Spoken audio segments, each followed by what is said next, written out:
All right, let's get right into it. For years, maybe your whole life, you've been told to chase the burn, to feel the tear, to embrace the soreness as a sign of progress. But what if I told you that almost everything you think you know about building muscle is, well, fundamentally wrong? Let's break down the science of what's really going on inside your body. This quote right here, it flips the entire script. See, the gym isn't the construction site for new muscle. Nope. It's just the place where you send the work order. The real job, the actual building, that all happens long after you've put your weights away. And this is really where the biggest misconception of all lies. We get so hyper-focused on the workout itself, but in doing that, we completely ignore the most critical phase of muscle growth. That's right.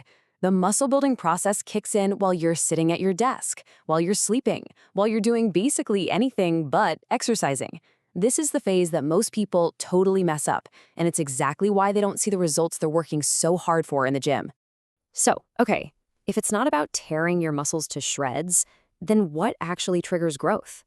Well, the answer is a lot simpler and honestly way more elegant than you'd think. It all comes down to one single crucial signal.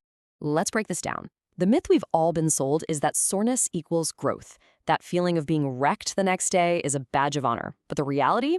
Soreness is just inflammation. It's your body's cleanup crew coming in to deal with the mess. The real growth signal, the thing that actually matters, is mechanical tension. That's the physical force you put on the muscle fibers when you load them. And here's how that works. When a muscle fiber is put under enough of a load, it physically deforms. And that simple action triggers a complex molecular signal.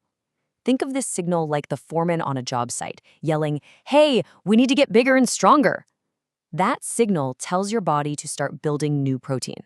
More protein means a bigger, stronger fiber. And that is hypertrophy. And look, science totally backs us up.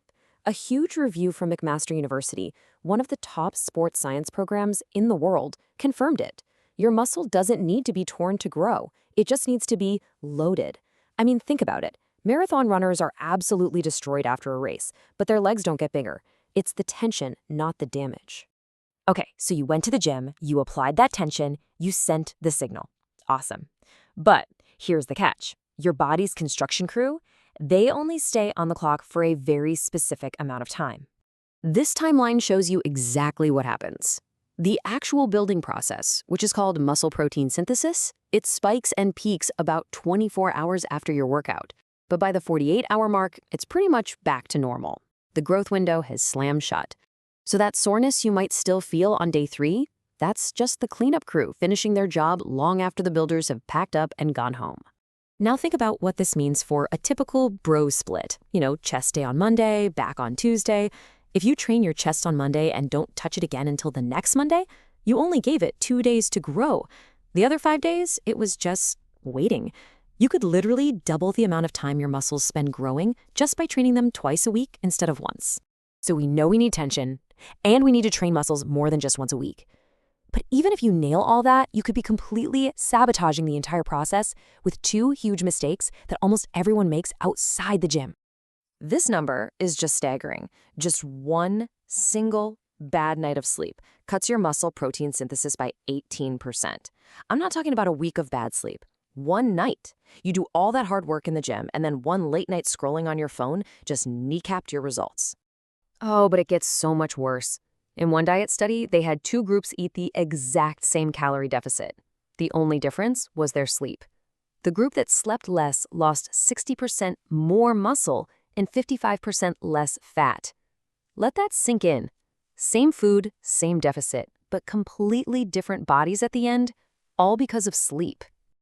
And if that wasn't enough to convince you, just 1 week of sleeping only 5 hours a night can crush your testosterone levels by 10 to 15%. That's the same kind of hormonal drop you'd expect from aging a full decade. Sleep isn't just a nice to have, it's literally half the recovery equation. All right, let's talk about the other half of that equation. You've sent the signal to build, you got a great night's sleep, so the construction crew is on site and ready to work. But did you actually order the bricks and mortar they need to build anything?